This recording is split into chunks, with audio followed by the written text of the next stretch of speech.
नमस्कार साथियों, मैं आचार्य देवज्ञ सुभाष शर्मा अपने YouTube चैनल आचार्य एस्ट्रो ज्ञान पर आप सभी का हार्दिक अभिनंदन करता हूं।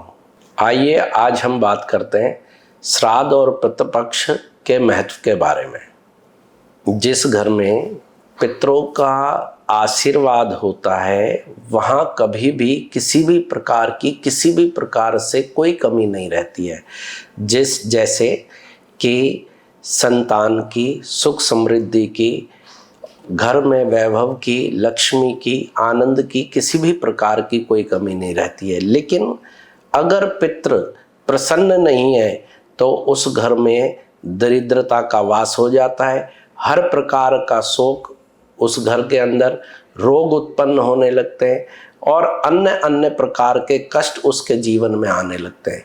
तो हमको चाहिए कि हमारे द्वारा पितरों को जिस प्रकार से जैसे भी हो वैसे हमको प्रसन्न करना चाहिए और प्रसन्नता के लिए जो विधि और विधान है, जो हमारे सनातन संस्कार हैं, उन सनातन संस्कारों के माध्यम से अपने पितरों की प्रसन्नता के लिए हमेशा विशेषकर इस पितृपक्ष में दान, पुण्य, जप आदि करना चाहिए, जिससे कि उनकी प्रसन्नता हो सके और वो हमारे परिवार पे सदा सदा के लिए आशीर्वाद बना सके। ऐसे प्रयासों को करने से हमको जो लाभ जीवन में मिलेगा, उस लाभ से हम जीवन भर लाभान्वित हो सकते हैं। इसलिए हमको चाहिए कि अपने पूर्वजों की शांति के लिए या उनकी तृप्ति के लिए ये 16 दिन के जो मुख्यतः श्राद्ध पक्ष पड़ते हैं, उन 16 दिनों के श्राद्ध पक्ष में हमको उनकी सेवा अपने सुंदर भाव से करनी चाहिए और उस सुंदर भाव के अंदर स्वच्छता का ध्यान रखना चाहिए। और विशेषकर जब आप किसी भी प्रकार से दान या पुण्य करते हैं तो उसके अंदर हमेशा श्रद्धा बहुत जरूरी है। श्रद्धा का होना ही उनका आशीर्वाद प्राप्त कराता है।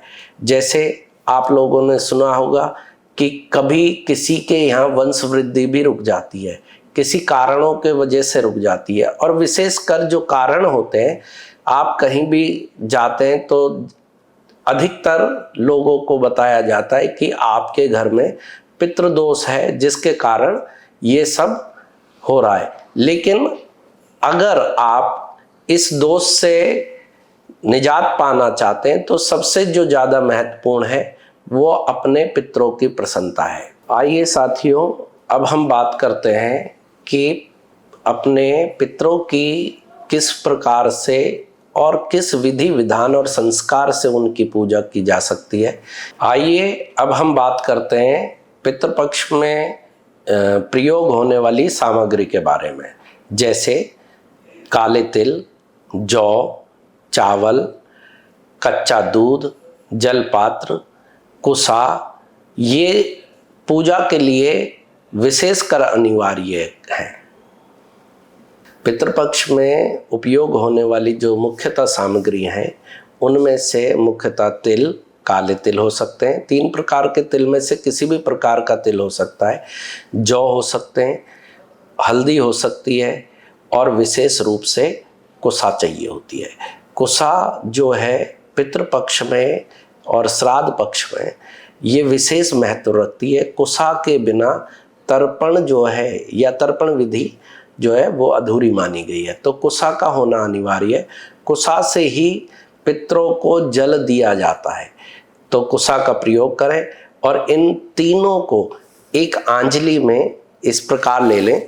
जैसे या विद्वान ब्राह्मणों के द्वारा आप तर्पण विधि कर सकते हैं घर में, या आप अगर स्वयं करना चाहें तो स्वयं भी कर सकते हैं।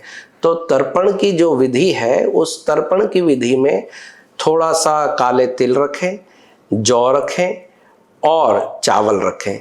कुसा को अपने अंगूठे वाले भाग में लगाएं और इस प्रकार कच्चा दूध, गंगा जल और जल जल पात्र से पितरों को इस प्रकार से अंगूठे के माध्यम से जल अर्घ करें। पितरों को जब भी अपन जल अर्घ करते हैं तो ये वाला हिस्सा जो अंगूठे के साथ वाला हिस्सा है, इससे पितरों को तर्पण करना चाहिए, जिससे कि उनको वो सुख शांति समृद्धि हमको आशीर्वाद के रूप में प्रदान करेंगे।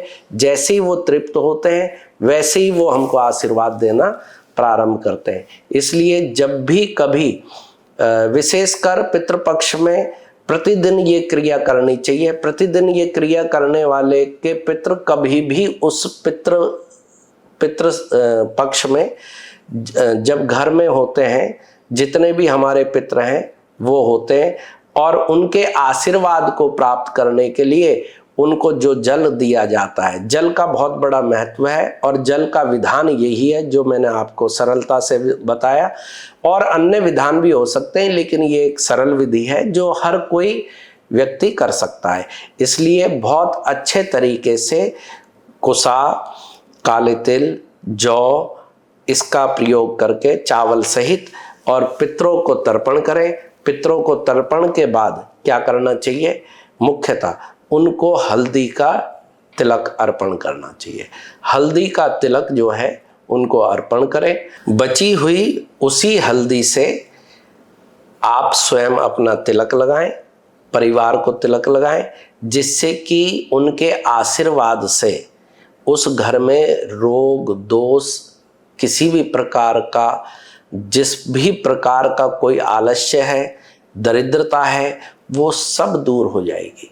इसलिए और विशेषकर जब भी ये पूजा करें, पितृपक्ष में जब भी ये पूजा करें, उसके साथ साथ में भगवान श्री नारायण से आराधना करनी चाहिए, विष्णु भगवान की आराधना करनी चाहिए, और हो सके तो विष्णु सहस्त्रनाम का पाठ करना चाहिए, गीता का पाठ करना चाहिए, या विष्णु भगवान का गायत्री मंत्र का जाप करना चाहिए, या विष्णु जी को जो है दर्शन करना चाहिए। विष्णु भगवान का जो दर्शन करते हैं अपने पितरों के मोक्ष के लिए, सर्वदा वो सुखी रहते हैं और हमेशा के लिए उस परिवार में सुख समृद्धि शांति हमेशा बनी रहती है। इसलिए विशेषकर भगवान विष्णु की आराधना इस समय बहुत फलदायी होती है। पितरों की पूजा के बाद हमको भगवान विष्णु का दर्शन जरूर करना चाहिए।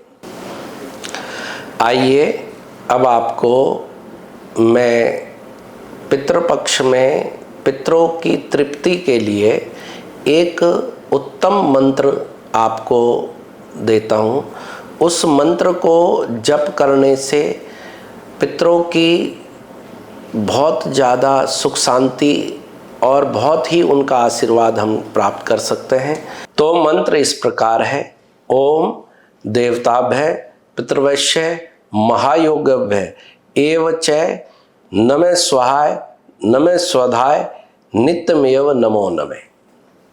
तो साथियों, इस मंत्र से यथाशक्ति सामर्थ्य अनुसार इसका जप करें, उनका ध्यान करें। पितरों के निमित्त इस मंत्र को जप करने मात्र से जितनी भी पितृ दोष जैसी कोई चीज़ें लगी हुई हैं परिवार में, उन पितृ दोषों से निजात पाने के लिए विशेषकर इस मंत्र का जप करें। इस मंत्र का प्रातः अगर जो व्यक्ति इन श्राद्ध पक्षों में जप करता है, अगर उसके घर में किसी भी प्रकार का कोई पितृदोष होता है तो ये पितृदोष तुरंत ही समाप्त हो जाएगा और पितरों का भरपूर आशीर्वाद उस परिवार को, उस वंश को प्राप्त होगा। इसलिए बहुत ही श्रद्धा के साथ में पितृपक्ष में इस मंत्र का प्रतिदिन जप करना चाहिए। और पितरों के लिए एक विशेष गायत्री मंत्र भी है, उस मंत्र का भी यथाशक्ति सामर्थ्य अनुसार हमको जप करना चाहिए। साथियों, पितृ गायत्री मंत्र इस प्रकार है कि ओम पितृगणाय विद्महे जगत धारणे धीमहि तन्नो पितृ प्रचोदयात्।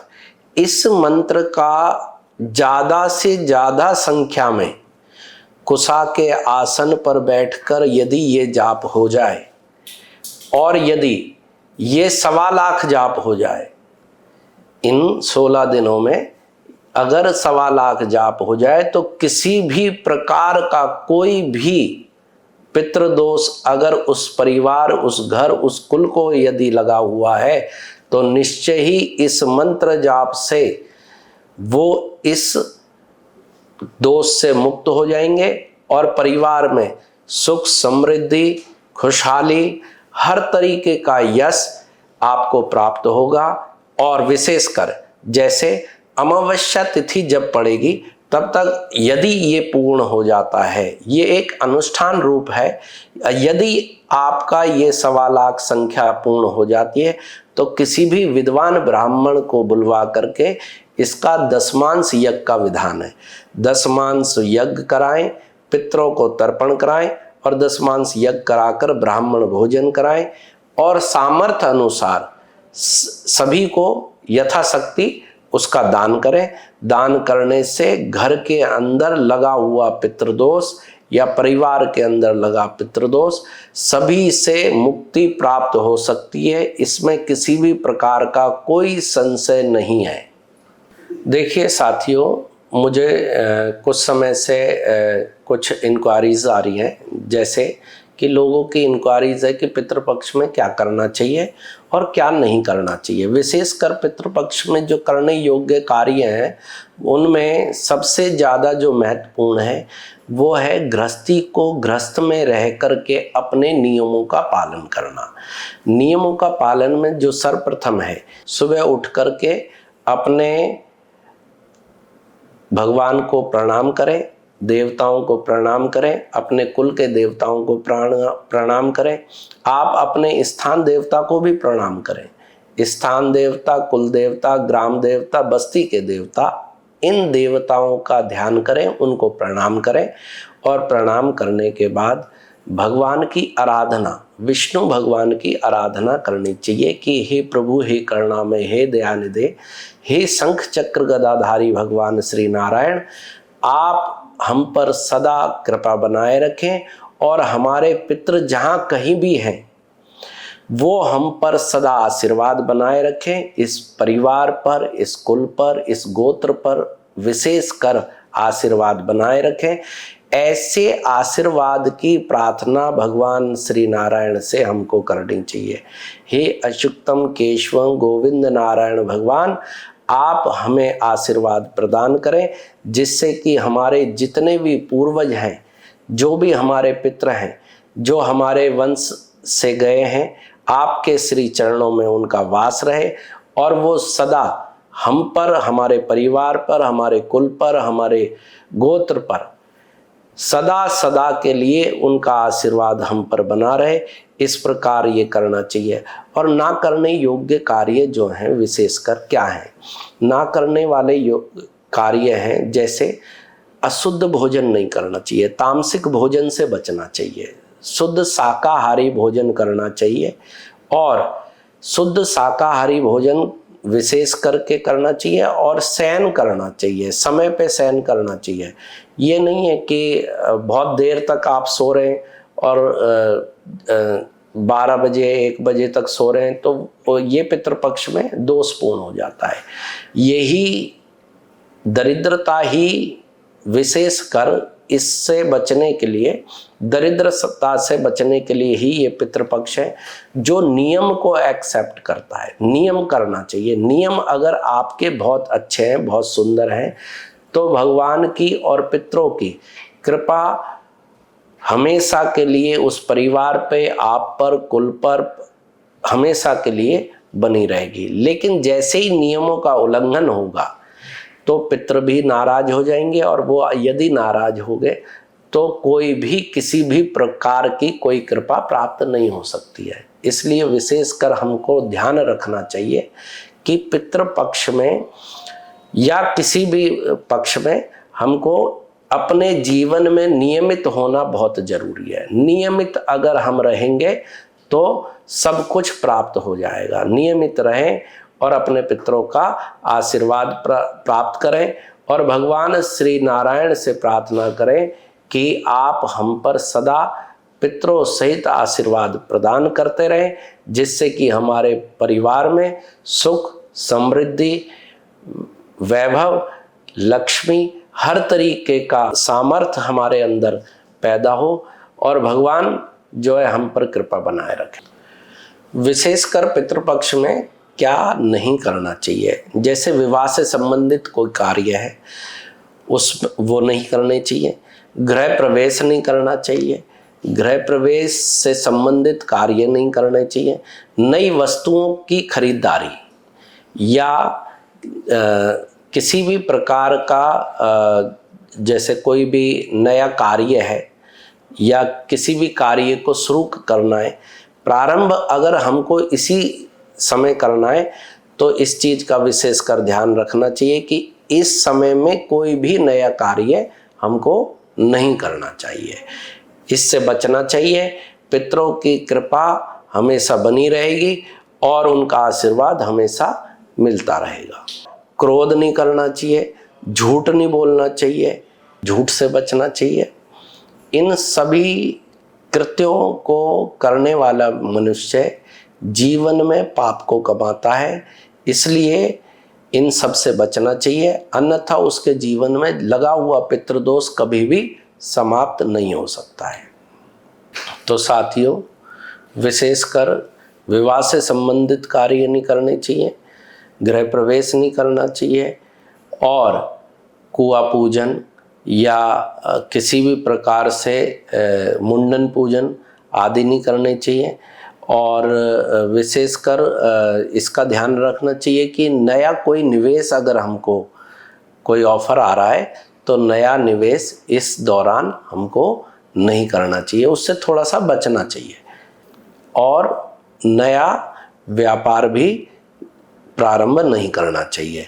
नया व्यापार का समय या मुहूर्त जो है इस समय नहीं होते हैं, इसलिए नया व्यापार जो है आने वाले समय में करें, लेकिन इस समय को प्रयास करें कि ये समय निकाल करके ही अपना नया व्यवसाय स्थापित करें।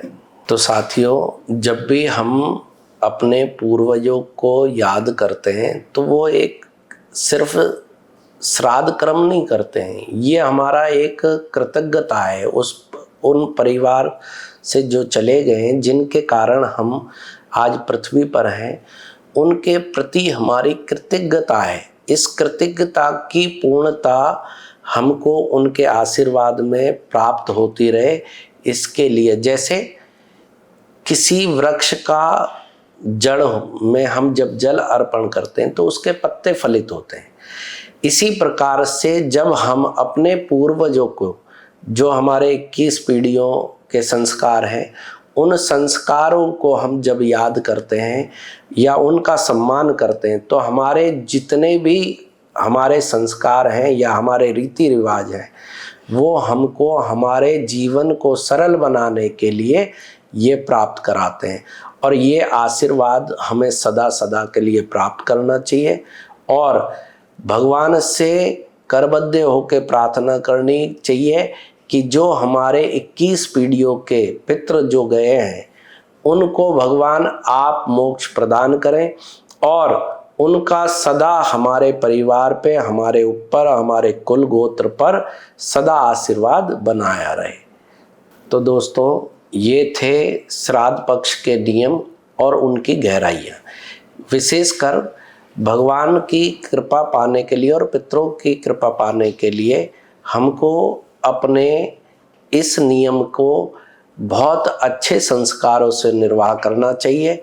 इन निर्वाहों के कारण ही हमारे घर में पितरों का आशीर्वाद, सुख, समृद्धि, हर तरीके का वैभव हमको आशीर्वाद के रूप में प्राप्त होता है।